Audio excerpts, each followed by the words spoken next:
Hello. হ্যাঁ, আমি সুস্মিতা বলছি। এই যে কিছুদিন আগে আমি পড়ে দেখলাম, মোবাইল থেকে জানলাম যে রাঘব চাড্ডা দল পরিবর্তন করছে। আপ থেকে এখন ও বিজেপিতে জয়েন করবে। কিন্তু বিশ্বাস করতে পারছিলাম না। তখন মনে হচ্ছিল যে না, এটা ওখানেও লিখেছে সেটা, যে এআই এর থেকে এটা প্রচার করছে, এটা ফেক নিউজ, এটা একেবারেই সত্যি না। মানে একটা দুটো জায়গার ঠিক এরকমই কথা জানতে পারছি, কেউ বিশ্বাস করছে না। তারপরে ও যখন নিজে পোস্ট করলো, তখন এটা বিশ্বাস করতে পারলাম পুরোপুরিভাবে 100%, যে হ্যাঁ, সত্যি সত্যি ও দল পরিবর্তন করেছে আপ থেকে, অর্থাৎ কেজরিওয়ালের দল থেকে ও পরিবর্তন করে বিজেপিতে জয়েন করেছে। বিজেপিতে জয়েন করেছে ভালো কথা। বিজেপিতে জয়েন করার সাথে সাথেই তো মানে তার বক্তব্যগুলো একের পর এক চলে আসছে। হ্যাঁ, পোস্টগুলো, পুরনো পোস্টগুলো বারবারই রিপিট করছে, যেগুলো সবাই বলে সাধারণত, বিজেপি তো একটা অশিক্ষিত গুন্ডার দল। ঠিক এরকম একটা কমেন্ট ও নিজে পর্যন্ত, রাঘব চাড্ডা নিজে পর্যন্ত করেছিল, যে বিজেপি কোনো একটা দল না, বিজেপি কোনো একটা গুন্ডা এবং অশিক্ষিত দল বলে পরিচিত। এখন কথা হচ্ছে, ওই আপ থেকে যে বেরিয়েছে রাঘব চাড্ডা, সেটা শুধুমাত্র ও একা না, ওখানে ওরা একটা গ্রুপ করে বেরিয়েছে, সেখানে প্রায় 7 জন একসাথে। তার মধ্যে ক্রিকেটার হরভজন সিংও রয়েছে। নামগুলো বলে দিচ্ছি: রাঘব চাড্ডা রয়েছে, হরভজন সিং রয়েছে, সন্দীপ পাঠক রয়েছে, অশোক মিত্তাল রয়েছে, স্বাতিম মালিওয়াল রয়েছে, রাজিন্দর গুপ্তা রয়েছে, আর বিক্রম সাহানি রয়েছে। এবং এইখানে আমার কিছু নিজস্ব মতামত আমি প্রকাশ করব। জানি না তারা যদি এটা ট্রান্সলেট করে যদি কেউ সেটা পোস্ট করে, আমার মনে হয় হয়তো কিছু না কিছু পার্সেন্ট হয়তো এদের প্রফিট হয়তো হবে। এখন আমার বক্তব্য হচ্ছে, হরভজন সিং একটু বড়, আর আদাররাও খুব যে একটা বড় তা না। রাঘব চাড্ডা খুবই ইয়াং।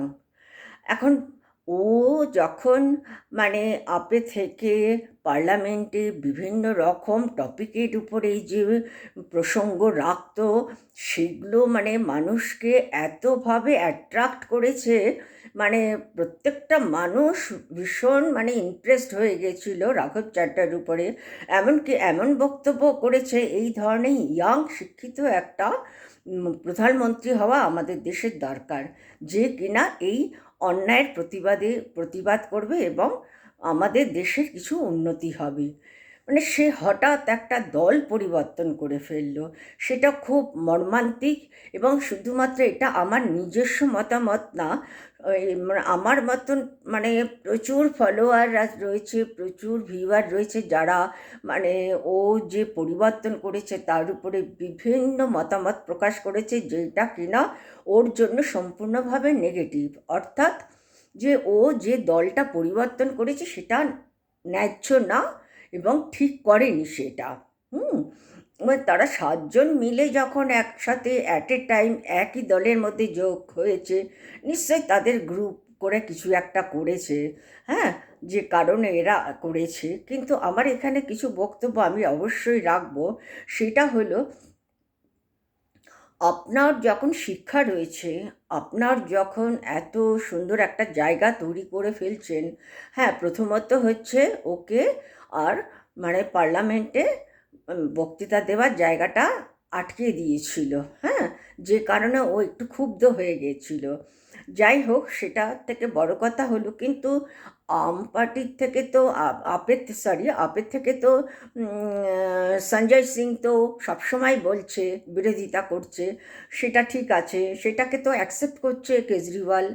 আপের যে হেড, যে মেন মাথা, যে কেজরিওয়াল, হ্যাঁ, অরবিন্দ কেজরিওয়াল, তো সেটাকে অ্যাকসেপ্ট করছে। কিন্তু তাদের আপত্তিটা কোথায়? সেটা তো একটা খুব গুরুত্বপূর্ণ বিষয় প্রত্যেকটা মানুষের কাছে। যখন ও এতটা ভালো একটা জায়গা তৈরি করে নিয়েছিল, মানে ভীষণ বড় একটা জায়গা, তবে একটা কথা আছে, হুম অতিবার বেরোনা ঝড়ে পড়ে যাবে। সব কিছুর মধ্যে একটা মানে মার্জিন রাখা দরকার, কোনোটা অতিরিক্ত ভালো না।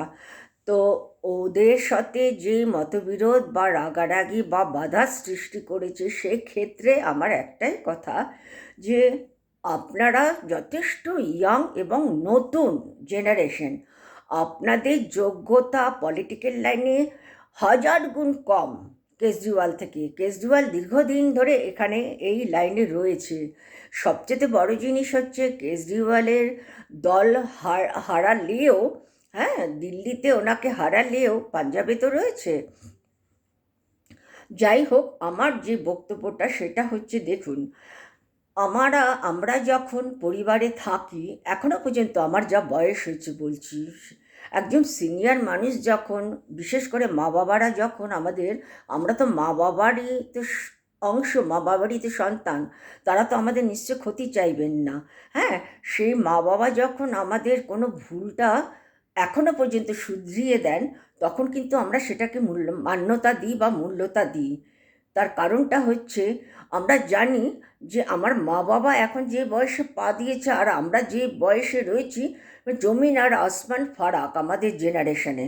সেক্ষেত্রে ওনার অভিজ্ঞতার মূল্যতা অনেক অনেক অনেক বেশি। সেখানে ওনার কথাটা শুনে কিছু কাজে যদি আমি এগোই, আমার মনে হয় আমি সাকসেস হব। আমি এক লাফে তো আমি মানে নেতা বা মন্ত্রী হতে পারবো না। স্ট্রাগলিং লাইফ আছে, সব ক্ষেত্রে একটা স্ট্রাগলিং লাইফ আছে প্রতিটা মানুষেরই। তো সেক্ষেত্রে যদি আপনাদের কোনো উপদেশ দিয়ে থাকে, বাধা দিয়ে থাকে, আমার মনে হয় সেটা আপনাদের কাছে, আপনাদের জন্য ভালোর জন্য বলেছে, এবং সবচেয়ে বড় জিনিস দলের ভালোর জন্য। একজন মানুষ, কেজরিওয়াল যখন মাথা, সে চাইবে তার দলের ভালো হোক, তার দলের পার্টিকুলার একজনের মাথা বা 7 জনের মাথার মঙ্গল হোক বা উন্নত হোক, সেটা চাইবেন না। আপনারা চাইছেন আপনাদের উন্নতি হোক, আপনারা এক লাফে আপনারা একদম মন্ত্রিত্বে চলে আসুন। কিন্তু যে মাথা বা কেজরিওয়াল, হ্যাঁ, সে চাইবে আমার দলের মঙ্গল হোক। আর আপনারা কোন কাজে লিপ্ত হয়েছেন সেটা তো মাথায় রাখবেন। রাজনীতি মানে দেশের কাজের জন্য, সেখানে আপনাদের দেশের কাজের মূল্যতা অনেক বেশি থাকবে। তারা যদি দুটো মন্দ কথা বলে, দুটো অসন্তোষ প্রকাশ করে, আমার মনে হয় আপনাদের সেটা মেনে নেওয়া উচিত।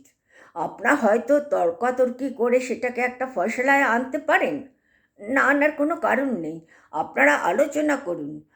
কিন্তু এভাবে দল পরিবর্তন করা মানে প্রত্যেকটা সাধারণ মানুষ, আমাদের মতো নির্দলীয় বা নিরপেক্ষ প্রত্যেকটা মানুষ বলবে দে আর নট গুড পারসন। কারণ আপনারা আপনাদের স্বার্থটা দেখছেন, আপনি আপনার সম্মান রক্ষার জন্য দল পরিবর্তন করছেন, কিন্তু কোন দলে গেছেন সেটা চিন্তা করতে পারছেন না। আজ আপনার 10 ভাগের 1 ভাগ আপনার ফলোয়ার থাকবে কিনা সন্দেহ। আপনি এমন একটা দলেতে যোগ দিয়েছেন বা আপনারা যোগ দিয়েছেন, কেননা দেশে এমন একটা পরিস্থিতি আজ 12 বছর ধরে চলছে, আপনাদের সিদ্ধান্ত একেবারেই ঠিক না।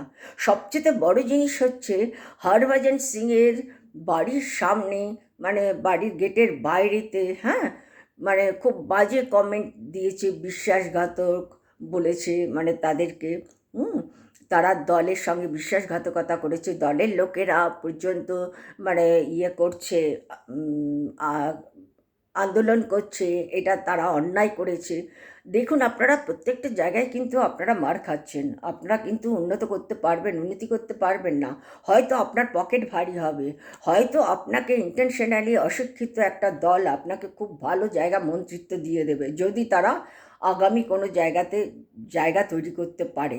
একটা অশিক্ষিত দল বলে তাদেরকে গণ্য করে আমাদের ভারতের লোকেরা, ভারতবাসীরা বেশিরভাগ। আর বিশেষ করে বাংলায় যে এসআইআর কেন্দ্রিক যে ঘটনা ঘটেছে এবং সংশোধনী বিল নিয়ে যেই ধরনের পরিস্থিতি তৈরি হয়েছে, সারা ভারতের লোক কিন্তু মানে কেন্দ্রের বিরোধিতা করে যাচ্ছে।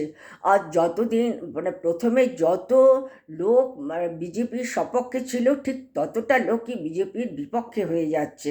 আর আপনারা ঠিক এমন একটা সময় দল পরিবর্তন করলেন যেটাতে আপনাদের খারাপ ছাড়া ভালো হবে না। আপনারা এখনও সিদ্ধান্ত নিন, শুরু কিছুই করেননি, তবে আপনাদের কেউ, আমার অনুমান, আপনাদের কেউ অন্যরকমভাবে প্রলোভন দেখিয়েছে বা আপনাদের ব্রেন ওয়াশ করেছে কেউ, যারা নাকি মানে আপনার বিজেপির দলের হয়তো কেউ, যার দ্বারা আপনার প্রলোভিত হয়ে দল চেঞ্জ করেছেন এবং একটা রিজন শো করছেন আপের উপরে। হ্যাঁ, সেটা ঠিক না, এটা ঠিক না।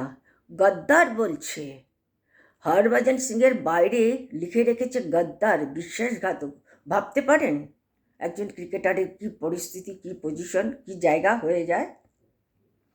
সমাজ বা সাধারণ মানুষ আপনাকে আপনার ভালো কাজে যে যতটা উপরে ওঠাবে, আপনি একটা পান থেকে চুন খসলে আপনাকে ততটা মাটির সঙ্গে মিশিয়ে দেবে।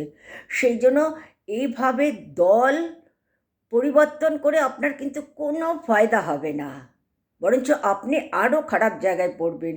এটা আমার পূর্ব অভিজ্ঞতার বশে আমি আপনাদেরকে এই কথাটা বললাম। এটা যদি ট্রান্সলেট করে, আমার মনে হয় আপনাদের অনেক উপকার হবে। বাই দ্য ওয়ে, ভালো থাকুন, ভালো থাকবেন।